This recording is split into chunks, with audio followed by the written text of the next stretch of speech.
Buenos días a todos. Desde SEO de Tenerife les damos la bienvenida a este webinar que vamos a celebrar hoy y en el cual vamos a hablar sobre la integración real de la prevención y algunos otros aspectos del ámbito psicosocial también. Lo primero de todo es, como ya comenté antes, darle la bienvenida a todos y a todas a este webinar. Y en primer lugar mi nombre es Guzmán de Paz y soy el coordinador del área de prevención de riesgos laborales de SEO de Tenerife. Y quería un poco disculpar la presencia de nuestro director general, Eduardo Besares, que en principio estaba previsto que estuviera hoy aquí acompañándonos para hacer un poco la presentación y demás, pero le ha surgido un compromiso, está en otra reunión institucional y le es del todo imposible estar aquí ahora mismo con nosotros. Me ha pedido que les pida disculpas en nombre suyo y bueno, vamos a comenzar entonces con el webinar. Comentarles que este webinar es una actuación que está enmarcada dentro del plan de actuación que SEO de Tenerife está llevando a cabo en colaboración con ICASEL, en concreto el plan de seguimiento de la actividad preventiva 2021, y que cuenta con la financiación del Gobierno de Canarias, concretamente de la Consejería de Economía, Conocimiento y Empleo, y de la Dirección General, concretamente de la Dirección General de Trabajo. A continuación voy a presentar a los ponentes y hacer una pequeña semblanza de quiénes son y demás, y ya luego arrancaremos el webinar. En primer lugar tendremos el primer ponente, será don Rafael Aguiar Escuela, que es secretario técnico del Cuerpo Nacional de Peritos Judiciales de AEPSAL. Él es técnico superior en prevención de riesgos laborales y perito judicial. Buenos días, Rafael. Buenos días a todos. Hola, ¿qué tal? Encantado.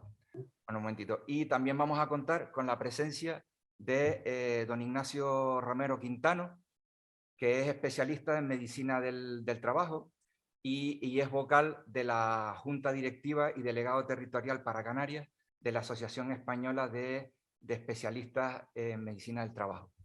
Buenos días, Ignacio. Buenos días, encantado de estar aquí. ¿Qué tal? Muy bien. Bueno, pues nada, sin más, le voy a dar paso a Rafael, que va a ser un poco quien nos va a introducir en el tema de la integración de la prevención de riesgos laborales y todo lo que tiene que ver con la coordinación con los servicios de prevención ajenos. Con lo cual, Rafael, pues nada, adelante, cedo la palabra. Buenos días, muchas gracias por esta invitación. En nombre de AEPSAL, la Asociación de Especialistas y Profesionales en la Seguridad Laboral, y en esta pequeña introducción o encuentro que tenemos en el día de hoy, quería por un lado presentarles la Asociación AEPSAL y por otro lado llevarnos a una reflexión de lo que tenemos que hacer para sacar de la estantería la documentación de prevención e integrarla realmente en la gestión de las empresas. Bien, AEPSAL es un colectivo de profesionales del ámbito técnico y sanitario dedicados a la prevención de riesgos laborales que intentamos poner en valor y dignificar una profesión que está, cuyo valor principal es defender la vida y el trabajo digno. Promovemos el conocimiento, el estudio y la investigación y difundimos desde acciones formativas hasta procesos judiciales la tarea que tienen que hacer los técnicos y los especialistas en la seguridad y salud en el trabajo. Entendemos con la edad que ya tiene la Ley de Prevención de Riesgos Laborales que tenemos que trabajar todos por integrar la prevención. A lo largo del encuentro que vamos a tener en el día de hoy, vamos a tratar estos 6 aspectos que les presento aquí y vamos a reflexionar sobre los puntos que estamos haciendo bien y que estamos haciendo mal para poder poco a poco ir hacia una correcta integración de la prevención. Lo cierto es que de las distintas modalidades organizativas que nos establece y que nos ofrece el reglamento de los servicios de prevención, la más universal ha sido la del servicio de prevención ajeno. El 80 y pico %, según la última encuesta de condiciones del trabajo nacional, el 80 y pico % largo de las empresas en este país han optado por una modalidad organizativa, servicio de prevención ajeno.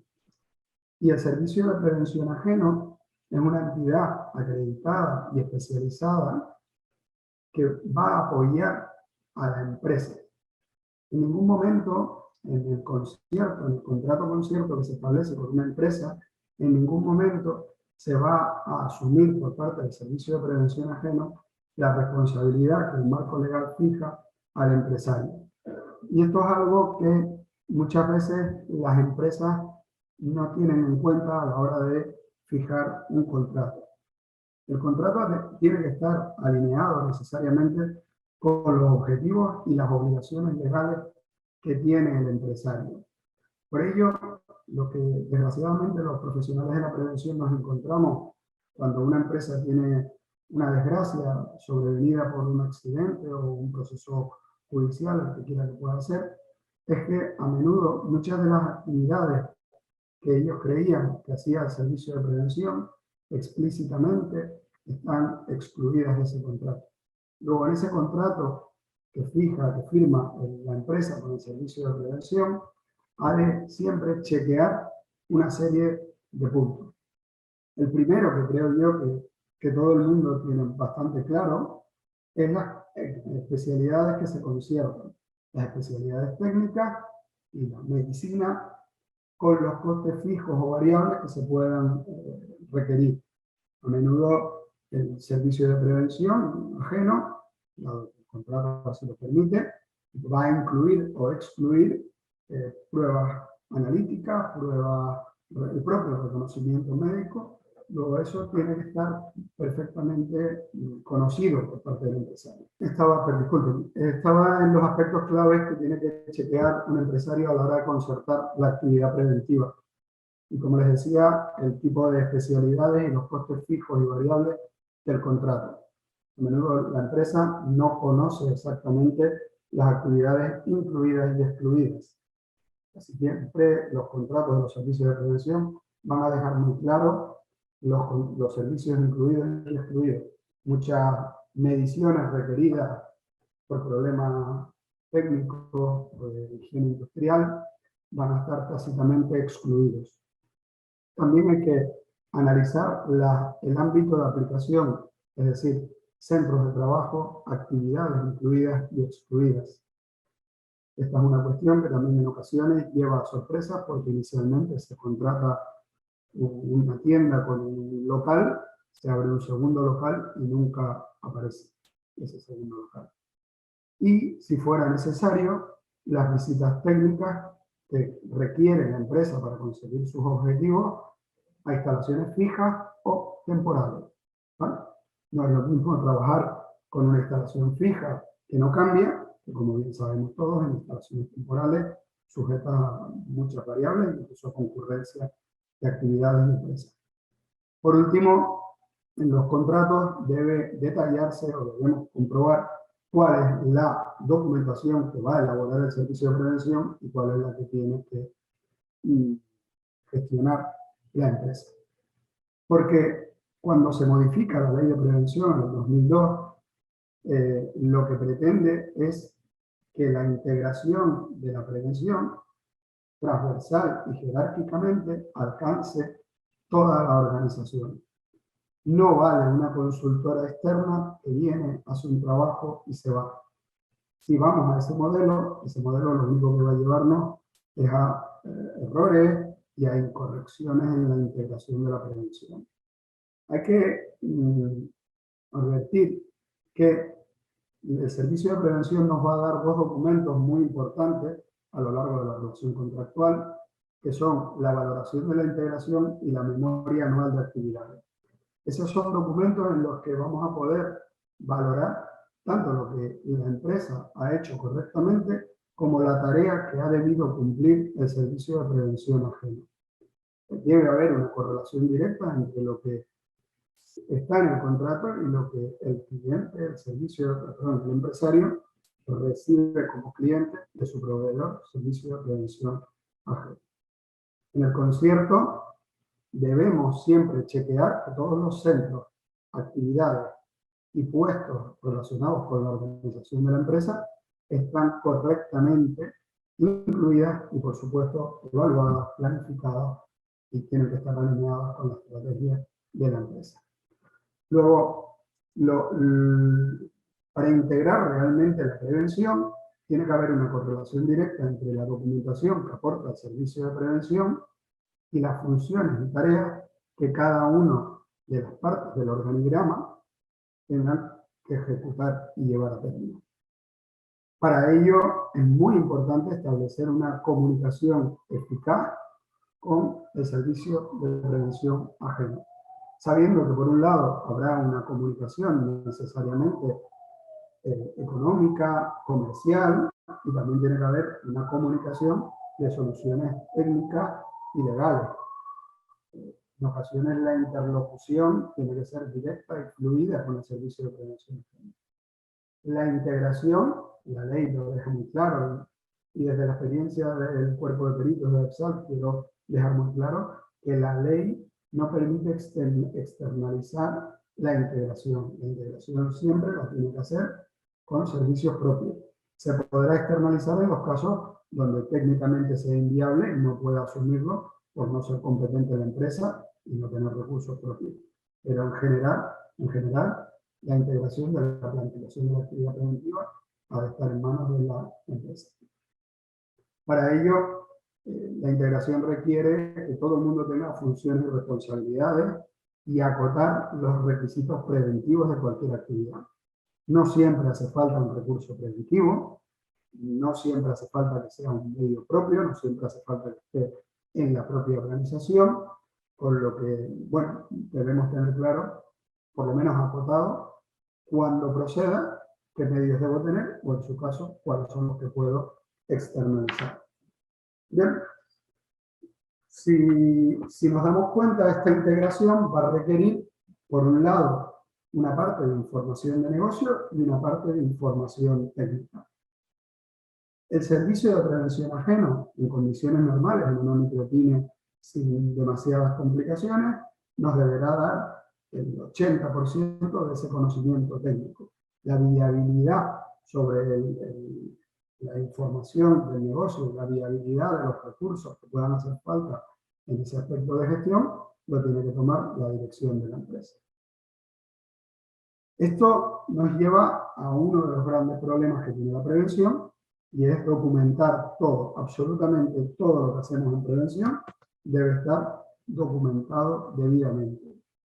Para ello, la documentación que nos aporta el servicio de prevención suelen ser modelos que nos facilitan esa integración documental, pero en ocasiones, para evitar multiplicar papeles, que es algo que normalmente se nos critica mucho a los técnicos de prevención, pues lo que tenemos que hacer es integrar dentro de nuestra documentación, parte de trabajo, órdenes del día, pues aspectos de prevención. Los procesos documentados ineludibles que a menudo deben estar alineados con la documentación que elabora el servicio de prevención deben ser el plan de prevención, la designación de recursos preventivos cuando sea necesario, la evaluación de riesgos laborales en todo su alcance, como decía con anterioridad, la planificación de la acción preventiva, que no es más que describir y detallar los objetivos que queremos llevar a término como empresa. Otra cuestión que tiene que estar documentada es la formación e información. En este sentido, tenemos tanto el soporte del servicio de prevención ajeno como un plan de acogida que todo el mundo debe tener diseñado. A mayores, como lo hará el siguiente ponente, la formación y la información tiene una gran componente psicosocial por la repercusión que tiene sobre las personas.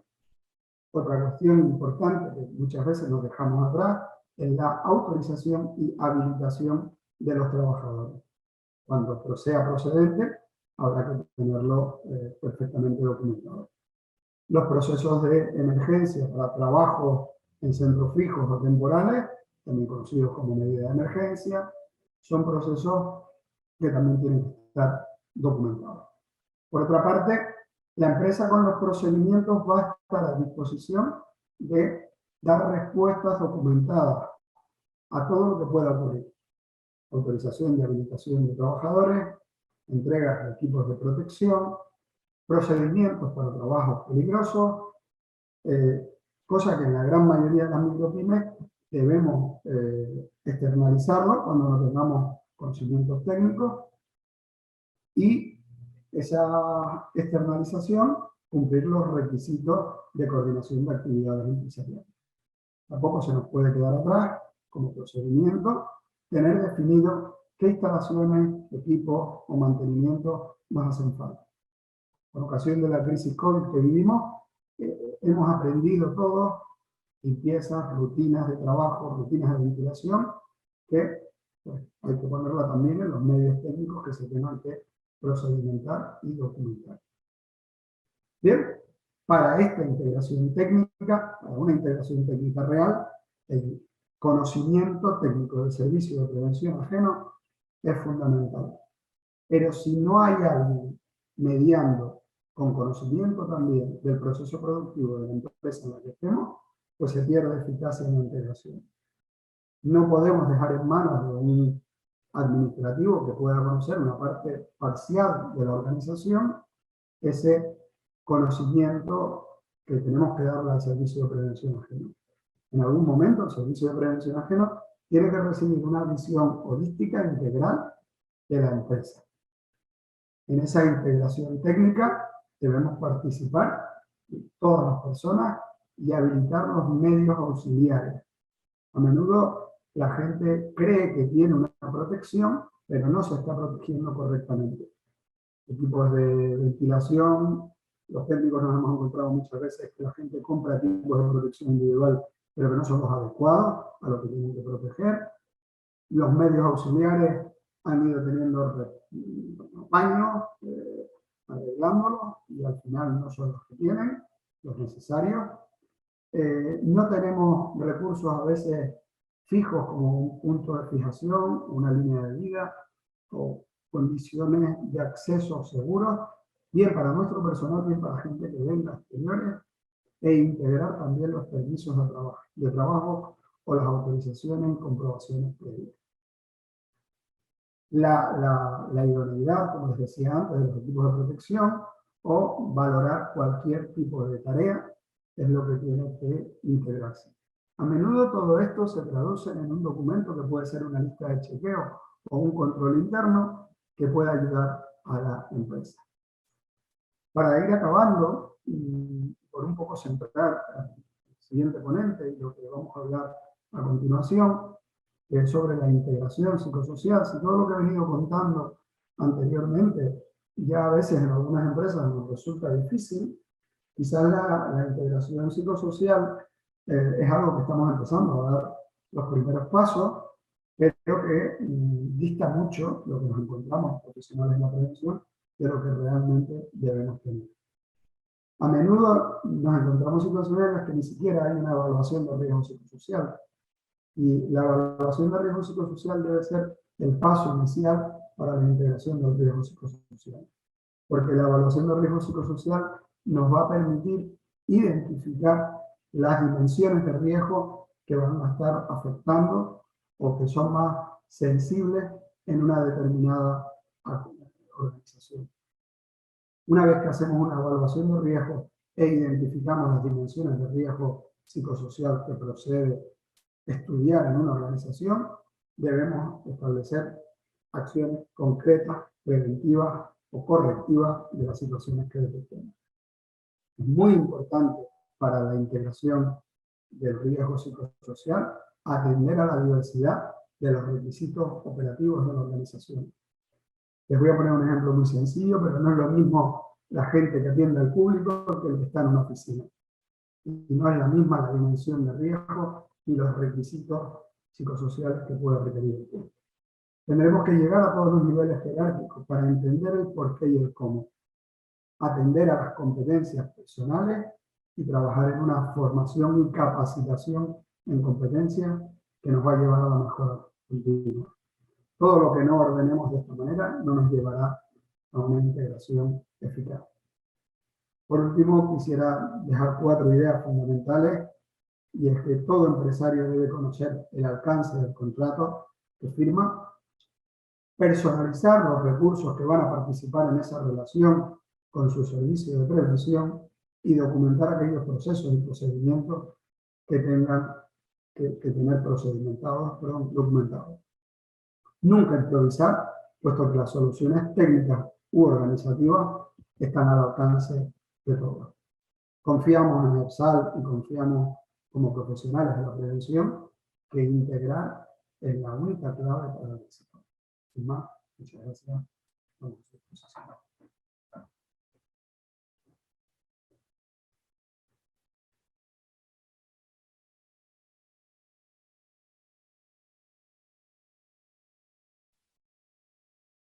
Muy bien, gracias, gracias Rafael. Nada, damos paso a Ignacio, que nos va a introducir en la definición de los riesgos psicosociales que ya Rafael nos apuntó ahora en el final de su intervención.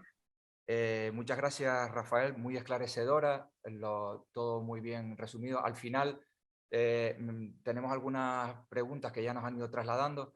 Al final, cuando acabe la exposición de Ignacio, pues haremos un pequeño debate, una puesta en común de estas cuestiones y ya ahora sin más retraso, pues ya que Ignacio pase a explicarnos las definiciones de los riesgos psicosociales y cuáles son la identificación de esas situaciones de riesgo y con el apoyo a los servicios de prevención. Cuando quieras, Ignacio. Gracias, Guzmán.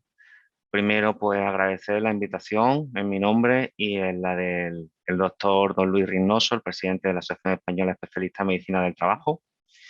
La charla que nos ocupa hoy, pues realmente podría durar meses.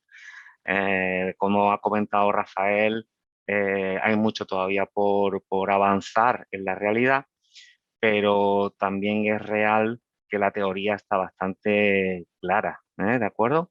Vamos a intentar daros algunas pinceladitas.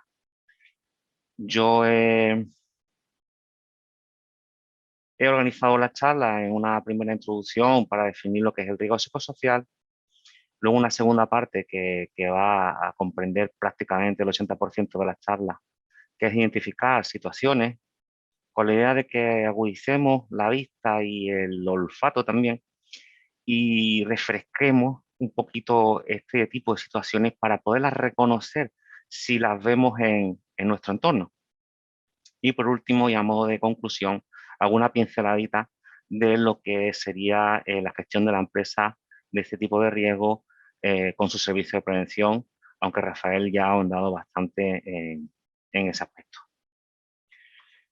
Los factores psicosociales se definen como condiciones presentes en una situación laboral que están relacionadas con la organización del trabajo, su entorno social, el contenido del trabajo, la realización de la tarea, y que se presentan con capacidad para afectar tanto al desarrollo del trabajo en sí mismo como a la salud del trabajador, tanto en su esfera física como psíquica o social.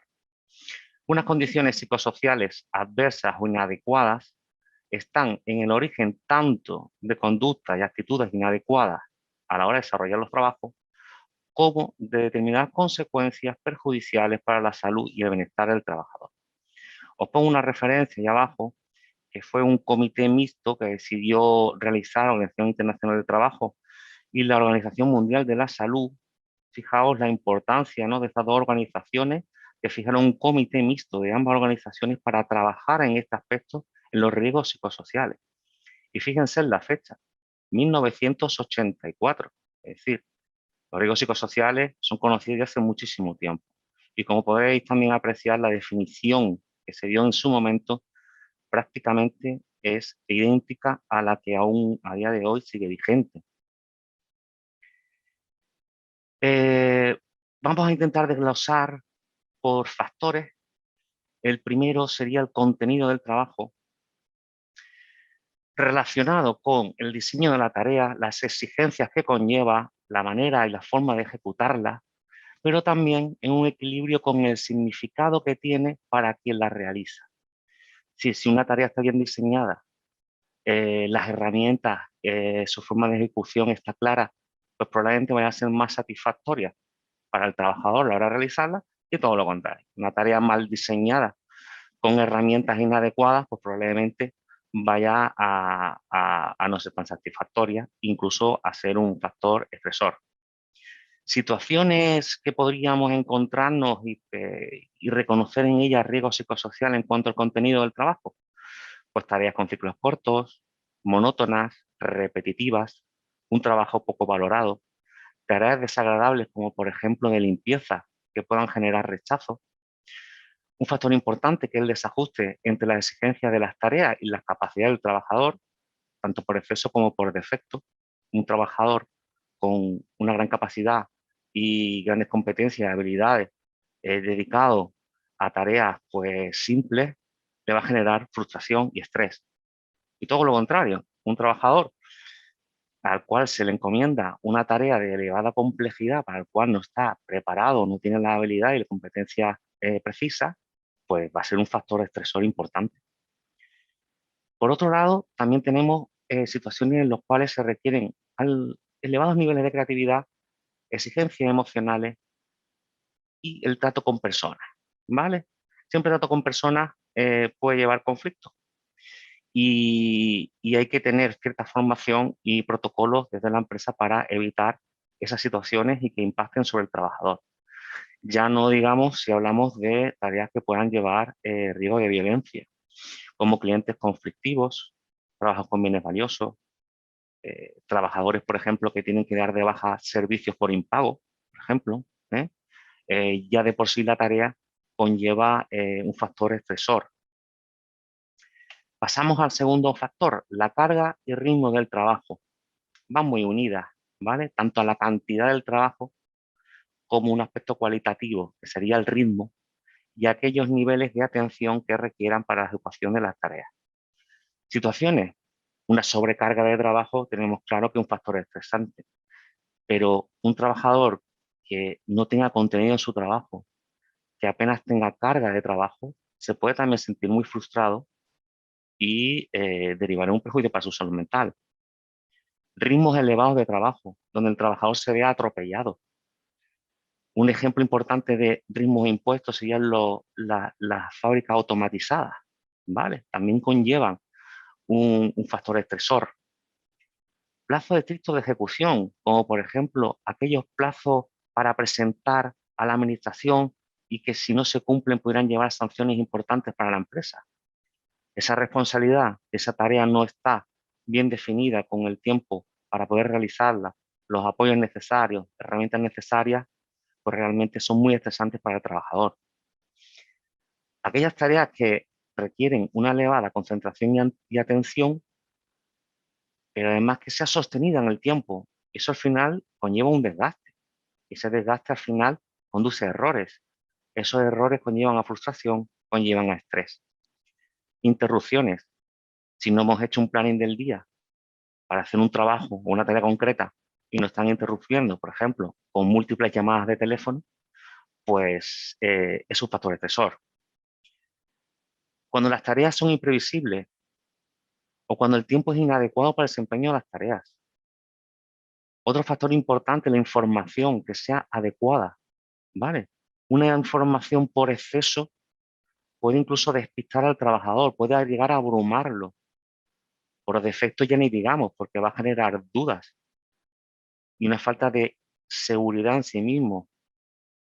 Multitarea desde el punto de vista de tareas muy diferentes entre ellas y que el ritmo del trabajo te impida ir acabando cada una de ellas. Estoy en la oficina, me he propuesto hoy acabar cierta cosa, pero no me da tiempo porque a tal hora me tengo que ir a visitar a un cliente. Visito al cliente, pero voy un poco atropellado porque a tal hora me tengo que ir a visitar otro o a dar una charla. En definitiva, que el trabajador cree que no va cerrando como le gustaría, con un nivel de satisfacción, todas esas tareas diversas. La dificultad o imposibilidad de contar con ayuda, ya sea de compañeros o de superiores. Y también la educación física. Es muy frecuente, por ejemplo, cuando un trabajador, por ejemplo, de reparación de averías, que cada vez que acude a un sitio realmente tiene que idearse el cómo va a diseñar el trabajo y la tarea que va a realizar, ¿no? serían espacios de trabajo pues, no convencionales. Otro factor, el tiempo de trabajo. La dimensión temporal del trabajo, entendiéndola no solo como la cantidad de tiempo trabajado, sino también su distribución, el descanso entre las jornadas, las pausas durante la jornada, y quizá como ejemplo más claro serían los horarios atípicos, como la turnicidad y la nocturnidad, que tienen, cuando no están bien diseñadas, una clara relación con un perjuicio en la salud y también en cuanto a la conciliación de la vida familiar y social. Un aspecto también importante es cuando el trabajador tiene una confusión ya entre el tiempo de ocio y de trabajo, porque tiene una disponibilidad como permanente o una dificultad de desconexión. Jornadas muy largas, como por ejemplo las guardias o los retenes, son factores que son bastante frecuentes y aunque en este aspecto a nivel legislativo se ha avanzado algo en los últimos tiempos, pero realmente hay que llevarlo a la práctica real del día a día de las empresas. Otro factor sería el de participación y control. La participación en la toma de decisiones por parte del trabajador es un gran escape de estrés, es un gran modulador del estrés de la empresa. Una baja autonomía de decisión en el diseño de las tareas, en los protocolos de trabajo, en la organización y el diseño del mismo, están claramente relacionados con experiencias de ansiedad, depresión, estrés y otros daños y perjuicios para la salud, insomnio, problemas digestivos, etcétera, etcétera. Es un factor, la participación en el control, que es transversal. Como veis, es la baja capacidad de control sobre la carga de trabajo, que ya hemos hablado, sobre el ritmo de trabajo, que ya hemos hablado. El control sobre la tecnología también es importante y ahí la formación es fundamental. Otro factor es el desempeño de rol. Esto se da sobre todo en empresas que tienen varios departamentos y los departamentos no tienen bien definida dentro de la organización su interconexión. Si puede haber un departamento que tenga sus funciones y su objetivo, otro departamento con sus funciones y su objetivo, que de pronto encomienden a la vez una tarea sobre un mismo trabajador y que sean tareas incongruentes, contradictorias o incompatibles. Eso genera muchísimo estrés y muy probablemente el trabajador lo que sienta es una frustración de no poder contentar a nadie, de intentar comunicarse con uno y con el otro en un lenguaje que cada departamento no va a entender porque entienden de su objetivo y de sus funciones y no de otros, y acaban en procesos psiquiátricos importantes con bajas prolongadas. Y fijaos que simplemente es un mal diseño de las funciones y de los roles de los departamentos, ¿vale? Otro factor bastante frecuente es cuando a un trabajador le asignan una nueva función o una nueva responsabilidad que él entiende que no se corresponden con su puesto. Si esto no está bien diseñado, si esto no está bien explicado e informado al trabajador, sino que es por imposición, pues realmente conlleva frustración y un factor estresor. Al igual que el rol cuando alguien dirige un equipo o tiene responsabilidad sobre otras personas.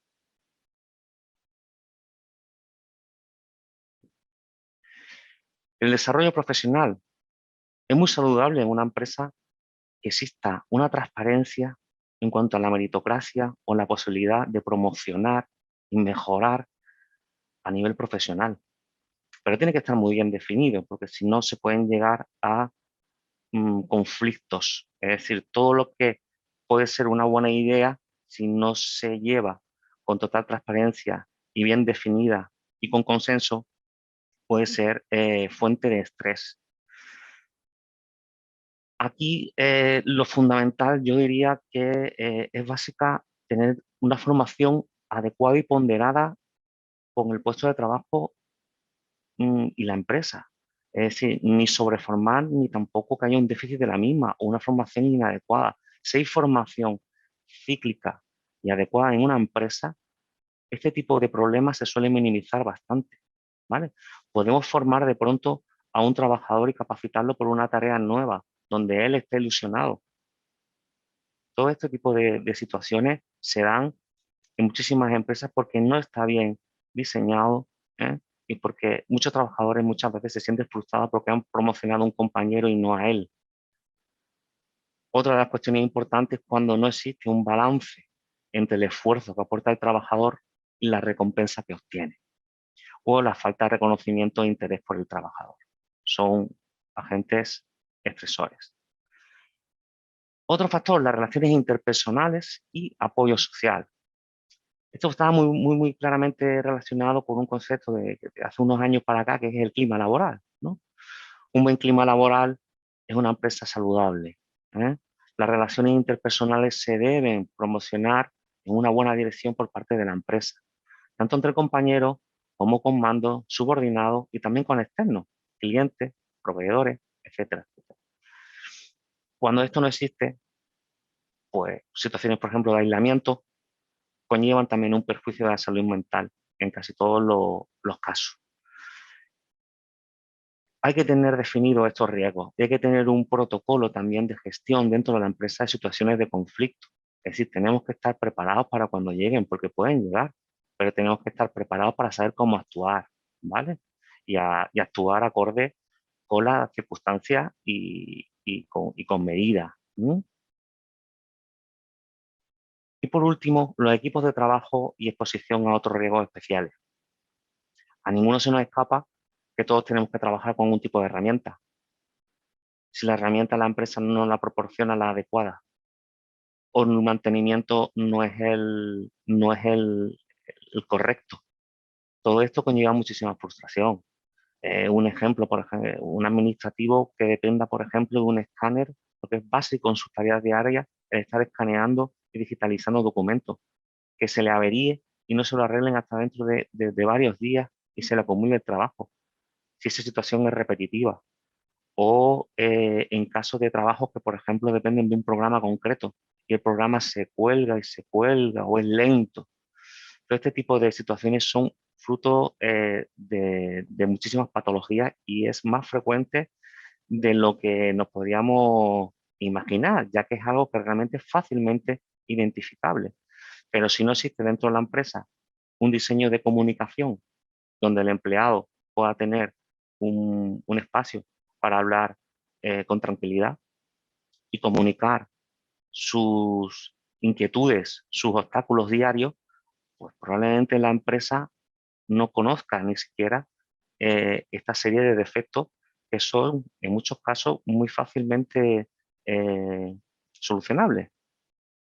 Y la exposición a otros riesgos, pues, trabajos peligrosos o con riesgos físicos que puedan llegar lesiones importantes, pues ya de por sí ya llevan implícito un factor estresor para el trabajador.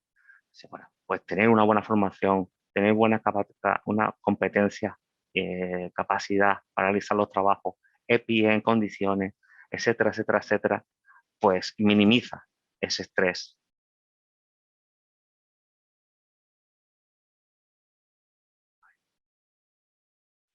Por último, 3 escaloncitos pequeños.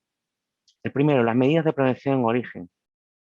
Eso es lo que hay que realmente priorizar, es realmente perseguir la excelencia, ya que su objetivo es eliminar, si es posible, y si no, reducir esos riesgos que hemos identificado que son estresores y que pueden conllevar un perjuicio tanto del trabajo como de la salud del trabajador. En caso de que no sea posible o no sea posible por el momento este tipo de medidas, no nos podemos esperar a ver qué pasa o a ver cuándo se nos va a ocurrir una solución. Mientras tanto, habrá que aumentar con recursos, ya sean humanos, como apoyo humano o apoyo tecnológico o de otro tipo, para minimizar estas situaciones y que se hagan al menos tolerables, ¿vale? Y por último, y no menos importante, detectar cuando ya hay trabajadores afectados, que tienen ya patologías. Si llevamos un compañero que ha cambiado en los últimos tiempos un poco de carácter, está irritable o está triste, que detectamos o creemos que entra al baño y sale y con los ojos llorosos, no podemos mirar para otro lado porque el día de mañana podemos ser cualquiera de nosotros, ¿eh? A esa persona, a ese compañero le puede estar ocurriendo algo y puede ser fruto del trabajo. Hay que detectarlo y el servicio de prevención, a través de su departamento de vigilancia de la salud, orientará al trabajador, asesorará y tranquilizará para poner las medidas y actuaciones terapéuticas necesarias. Yo, si os quedáis con este mensaje, yo me doy casi por satisfecho. Una empresa que mire por la mejora continua de su organización interna y la comunicación estará más cerca de ser una empresa saludable.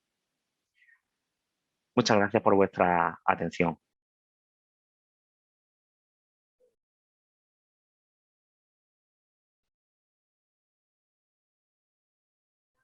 Muy bien, gracias Ignacio.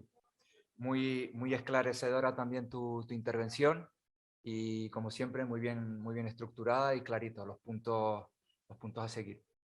Bueno, yo quería plantearos abrir ahora un poquito un turno si no de debate o de plantear algunas cuestiones que a medida que he ido oyendo la intervención de los dos, pues he ido notando algunas de ellas. Entonces, Rafael, esta iba para ti. En principio, mencionabas los cauces de comunicación con el servicio de prevención ajeno. ¿Cuáles dirías tú, o cuáles propondrías que deberían ser los cauces habituales o los idóneos de los cauces de comunicación entre la empresa y su servicio de prevención?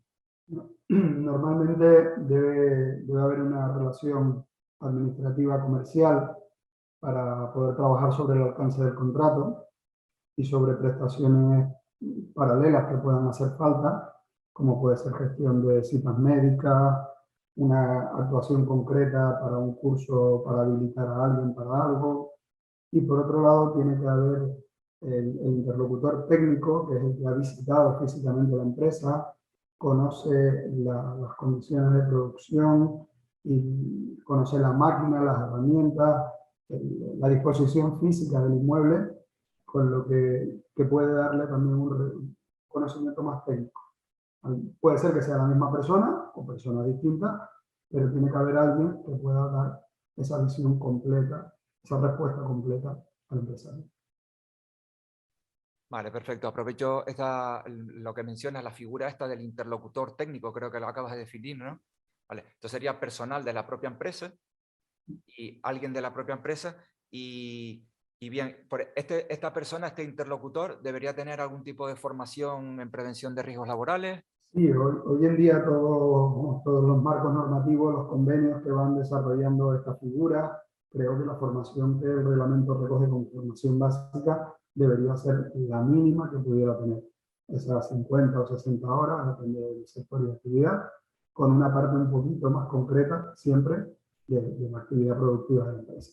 Pero sí, al menos tener una formación básica cuyo contenido va a tener un marco legal amplio sobre la ley y el reglamento, y por otra parte va a tener un marco técnico de lo que son las distintas especialidades para por lo menos saber cuando hablamos de higiene industrial de qué hablamos, cuando hablamos de tecnología de qué hablamos.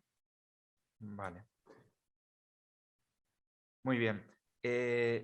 También nombrabas algo referente o me pareció entender a mí, a ver si nos lo puedes aclarar, el tema de, en caso de que fuera necesario, externalizar la coordinación de actividades empresariales, si no se disponía de los conocimientos técnicos suficientes. Sí. No sé si lo entendí yo mal o tú realmente... Sí, en ocasiones, hoy en día todos los que trabajamos en prevención estamos acostumbrados a esas plataformas que validan contratos. ¿Vale? Esto se ha venido usando históricamente en el sector industrial y en construcción, pero a menudo hay otros sectores que no están acostumbrados a esto, ¿vale? Y cuando alguien viene a hacer cualquier tipo de trabajo, igual que validamos el presupuesto económico, debemos validar que esa empresa tiene los recursos técnicos y el conocimiento para la tarea que va a desempeñar. No podemos improvisar esa subcontratación. Hay una partida presupuestaria vinculada a una contratación, pues debería haber unos requisitos para validar ese contrato. En ocasiones una microempresa no va a saber, pues si a una empresa del sector de siderometalurgia le aplica una parte u otra de la formación habilitante de su gente. Y eso puede ser una tarea que a menudo puede externalizarse a un servicio de prevención ajeno. Muchos son los servicios de prevención ajeno que trabajan, pues, por ejemplo, validando empresas que concurren en un centro comercial. En un centro comercial concurre desde un pequeño puesto ahora para poner en Navidad algo, hasta, bueno, pues, limpia las cristaleras de una cubierta o una fachada. Riesgos distintos, pero contratas que en todo caso tienen que estar habilitados.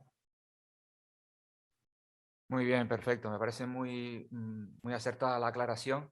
Además, estamos aquí ante un aspecto como es la coordinación de actividades empresariales, que quizás sea uno de los campos más difusos en el ámbito de la prevención y más complejo para las empresas, un poco por las diferentes naturalezas que tienen, los diferentes tipos de coordinación que se pueden dar.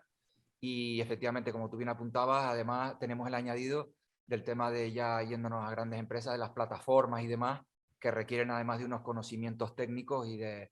Pero bueno, es interesante en este caso saber que muchas de estas empresas además ofrecen los servicios de validación de la propia documentación. Entiendo que aquí ya, bueno, ya habrían diferentes niveles o grados de contratación del servicio. Muy bien. Ignacio, tengo alguna pregunta por aquí, en este caso esta irían para ti. Me pareció muy interesante el concepto que hacías, lo del exceso de información y quizás nosotros siempre hemos acuñado en nuestras visitas, cuando visitamos a las empresas, acuñamos un término que casi a veces se padece un poco de infoxicación, porque hay demasiada... Entonces, me pareció muy importante lo de que la empresa tenga que cuidar sus canales de comunicación y demás para que esa comunicación, esa información no llegue en exceso al trabajador y no se sienta abrumado con toda la cantidad de que le llegan de información, que a su vez puede provocar problemas en el ámbito psicosocial.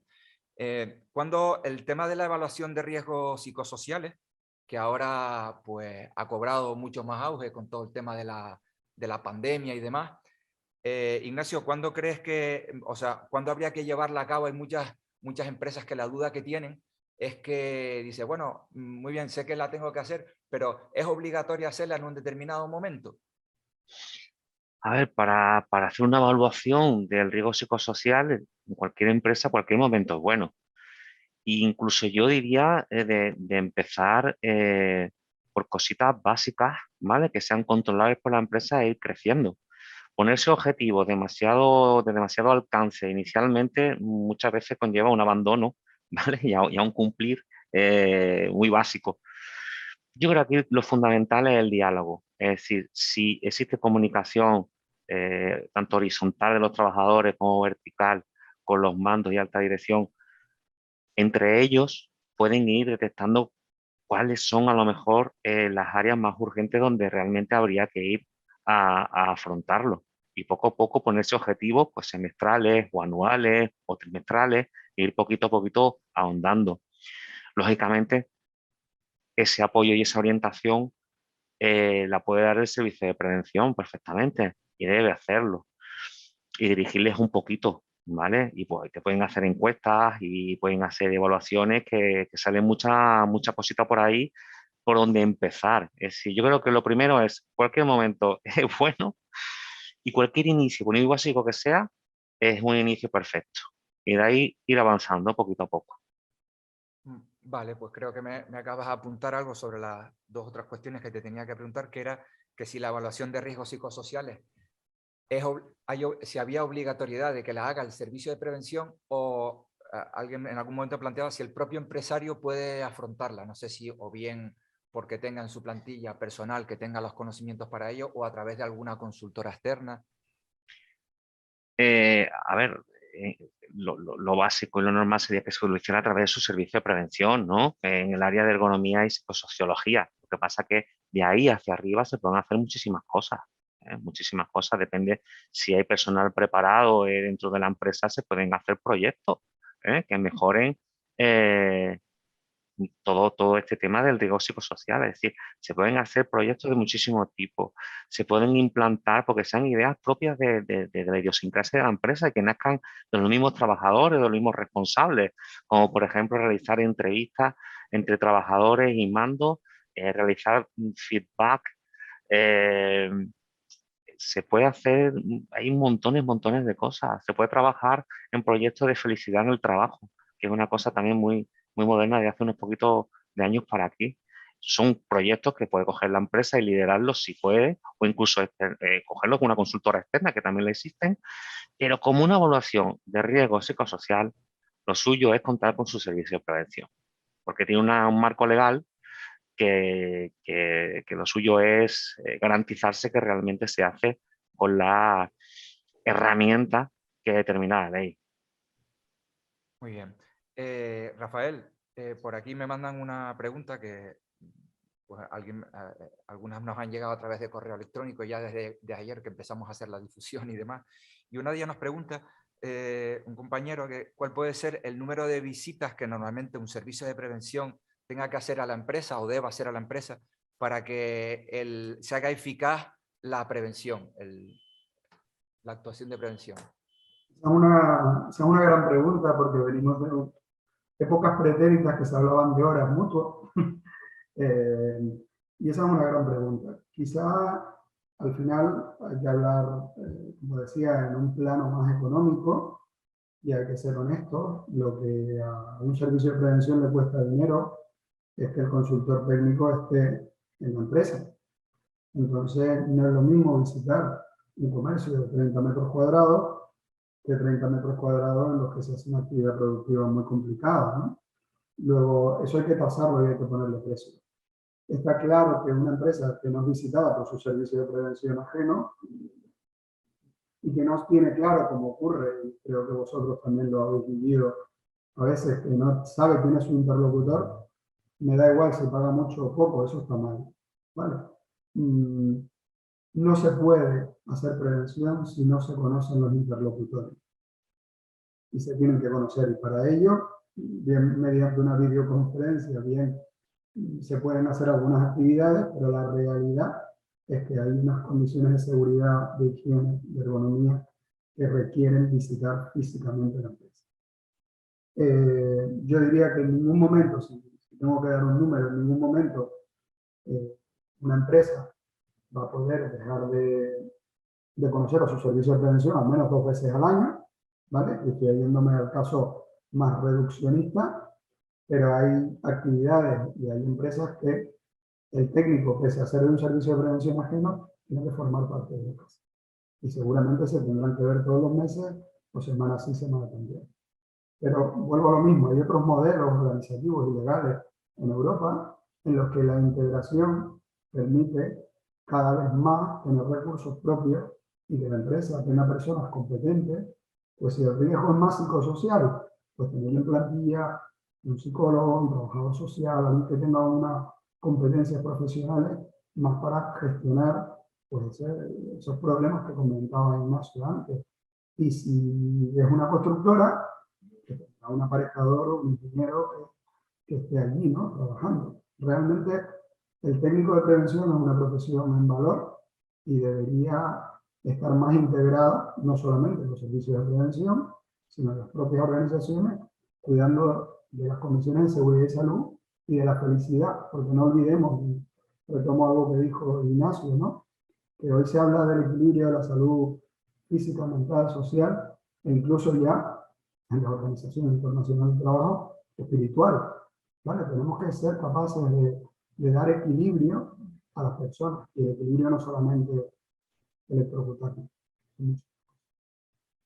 Sí, está claro, coincido plenamente que está claro que hay que mantener un equilibrio entre cuerpo y mente y que es fundamental para rendir bien, como cualquier otra actividad de la vida, para rendir bien a nivel laboral. Me parece muy bien, o sea, aprecio muy bien también yo el término que has utilizado, el de el interlocutor, porque la interlocución es eso, es comunicación. Cuando hay una interlocución válida y eficaz es que hay comunicación. Entonces creo que la base de todo de esta relación empresa-servicios de prevención es que haya mucha comunicación entre ellas, y la mayoría de nosotros nos hemos encontrado en las visitas que hacemos que muchas veces gran parte de los problemas vienen propiciados porque no hay esa interlocución, no hay esa comunicación. Pero bueno, ese sería uno de los aspectos, uno de los principales aspectos a corregir y a tratar.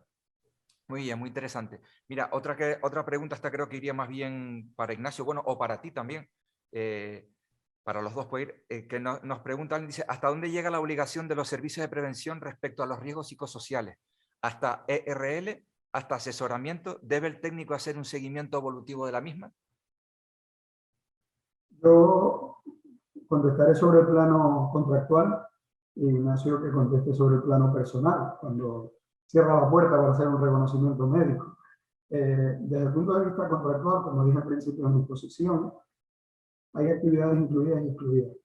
Y normalmente todo lo relacionado con el riesgo psicosocial, su evaluación, integración y gestión, va a quedar básicamente excluida en los contratos tipo. Si bien es cierto, y volvemos a lo mismo, que he tenido la experiencia de un servicio de prevención concertar con un cliente un programa de integración sobre una o dos dimensiones de riesgo, ¿vale? Y esos son proyectos muy bonitos para los técnicos que podemos participar en ellos y muy enriquecedor, porque al final es marcarte un objetivo, en la línea de lo que decía Ignacio, concreto sobre una dimensión de riesgo que es la que cuando hemos hecho una evaluación nos ha dado un indicador de que hay un problema. Podríamos hablar con un café de mil experiencias bonitas sobre problemas de doble presencia, problemas de gestión del liderazgo, cosas que puedes trabajar con una consultora o con tu servicio de prevención ajeno para ir a más en esa integración. Obligación, la que el contrato marca, y requerimiento, ¿no? Recursos va a tener el servicio de prevención ajeno siempre para respuesta a sus clientes. Gracias. Ignacio. Sí, bueno, sí, es todo empezar, ¿no? Es todo empezar. Y es que es un riesgo que realmente parece que está invisible y fijaos ya que del año 84 ya estaba perfectamente definido, es decir, ¿no? Hay mucho por andar, o sea, obligación. Cualquier empresario tiene obligación de evaluar los riesgos que el desempeño del trabajo puedan afectar a sus trabajadores. Llámese riesgo fuego, incendio, riesgo ruido o riesgo psicosocial. Ahora, la realidad de cómo nos estamos fajando frente a estos riesgos psicosociales, pues creo que ahí es donde hay que darle la vuelta de tuerca. Y que yo creo que las empresas, si empezaran a poquito a poco, verían que realmente merece muchísimo la pena. Y que, como bien dice Rafael, normalmente son actividades que están excluidas del contrato. Tendrán que solicitarse, tasarse y, pues, si va a buen puerto, pues se contratan y para adelante y se inicia el proyecto.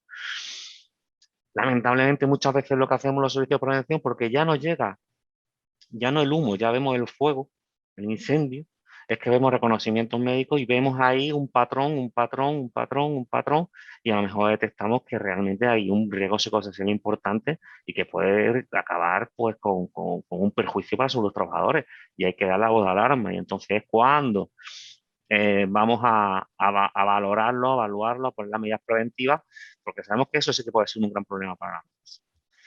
Hay que ser un poquito más proactivos. Y yo animo realmente a que empiecen con pequeñas cosas, que seguramente que no van a ser caras, que realmente no van a ser tediosas, que no les va a quitar demasiado tiempo y que poco a poco vayan adentrándose en lo que es esta cultura del riesgo psicosocial. Y yo creo que van a seguir para adelante. Estoy convencido. Pero hay que empezar a rodar. Muy bien.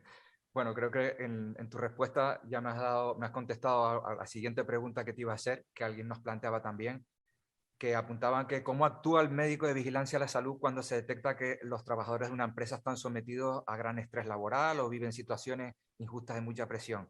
¿Lo ponen en conocimiento a los empresarios responsables de estas situaciones para que tomen medidas? ¿O cómo se controla? ¿Cómo lo gestionan?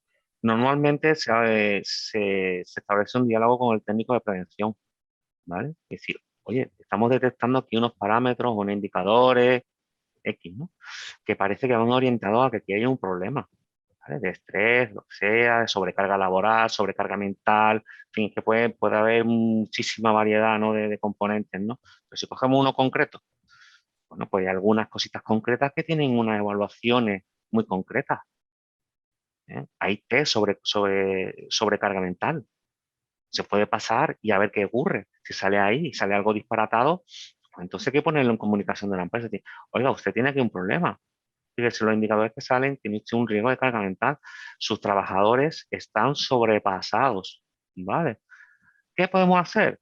Pues facilitar medidas, instrumentos, herramientas, formación, capacitación, etc. Pues ya se vería, ¿vale? Vale, perfecto. Y una última para ti también, a colación de la situación que estamos viviendo de pandemia y la introducción de una nueva, bueno, introducción no, quizás ha salido más a la luz, una nueva forma de trabajo como es el teletrabajo. Y alguien nos plantea, dice, con el auge del teletrabajo, debido a la COVID, ¿se pueden producir trastornos psicosociales derivados de esta forma de trabajo? ¿Y qué medidas se proponen desde la medicina del trabajo y los servicios de prevención para evitar este tipo de trastornos? Vale, yo es que en la charla de hoy no he querido realmente contaminar con la pandemia, ¿vale? Porque Con la creo que información, ¿no? exactamente. Ya de antes de la pandemia teníamos estos riesgos sobre la mesa, ¿no? No hace falta entremezclarlos, pero es verdad que a todos, ya de por sí, la pandemia pues nos ha afectado a nuestra psique, ¿no? Y a nuestro estado mental.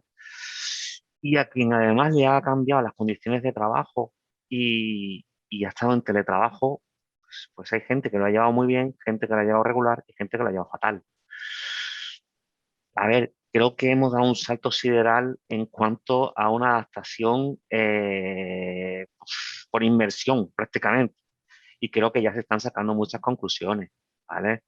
Es decir, el tema de las videoconferencias, pues no todas las videoconferencias tienen que durar 1 hora y media, cuando probablemente con 15 minutos habría sido suficiente.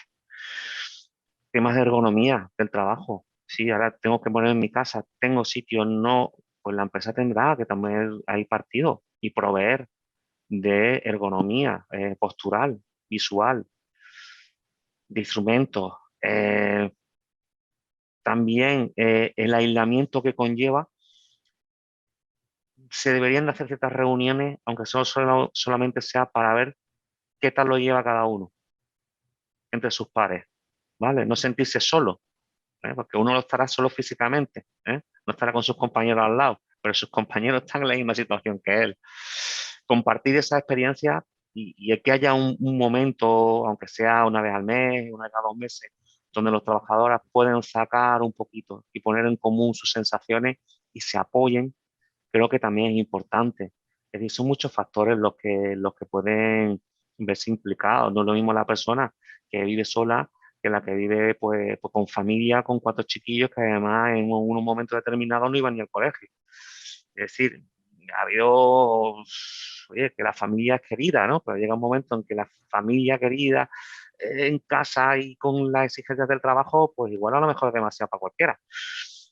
Hay que darle una vueltita. De hecho, por lo que van los temas legislativos del teletrabajo, no es mandar a alguien a teletrabajar permanentemente. Va más bien por un modelo mixto, ¿vale? Que sirva un poco para conciliar la vida familiar, pero que también tenga presencialidad y contacto interpersonal con los compañeros, ¿vale? Va más por ahí. Vale, perfecto. Pues muy ilustrado todo y muy clarito. Nada, vamos a ir concluyendo porque no nos queremos ir, como tú bien apuntabas, que no dure esto un montón de... no alargarnos en el tiempo tampoco, hacerlo más largo de lo necesario. Yo solo agradecerle a los dos la colaboración que siempre han tenido. En tu caso ya habías participado en otros webinars anteriores con el tema de la vacunación y demás. A Rafael, pues es la primera vez y seguiremos contando con él también para futuros webinars o actuaciones que hagamos de cara a promover la difusión de la cultura preventiva entre las empresas, y no solo entre las empresas, sino entre la sociedad en general, porque creemos que es nuestra labor como organización empresarial. Pues primero nos debemos a los intereses empresariales de nuestros asociados y demás, pero también trasciende nuestra obligación con el resto de la sociedad también. Entonces, pues por ahí en esa línea queremos seguir haciendo este tipo de actuaciones y de actividades como los webinars o cosas, todo este tipo de actividades que sirvan para difundir y divulgar la cultura preventiva. Lo dicho, agradecerles a los dos la participación y nada, al resto de asistentes al webinar que veo por ahí que somos en torno a unos 30 y algo, pues también gracias por haber estado ahí, por mantener la atención. Si en algún momento les quedara alguna consulta, alguna duda pendiente, me la pueden enviar por correo electrónico o al correo electrónico general de COE, que bien sea, o se las vamos a responder desde el área técnica del Servicio de Prevención de Riesgos Laborales de COE, o si es algo más concreto que le quieren trasladar a cualquiera de los dos ponentes, pues ya se las haremos llegar a ellos y les trasladaremos su respuesta. Simplemente recordarles, nada, desearles a todos una feliz Navidad y un próspero Año Nuevo. Esperamos que vayamos superando esta situación de pandemia y de crisis nuevamente retomada con las nuevas variantes que estamos sufriendo, y recordarles pues que es importantísimo seguir manteniendo, no bajar la guardia, seguir manteniendo las medidas preventivas, mucha ventilación, uso de los equipos de protección adecuados en las situaciones que sean necesarias y nada, y a cuidarse todo el mundo. Muchas gracias a todos y hasta una nueva ocasión.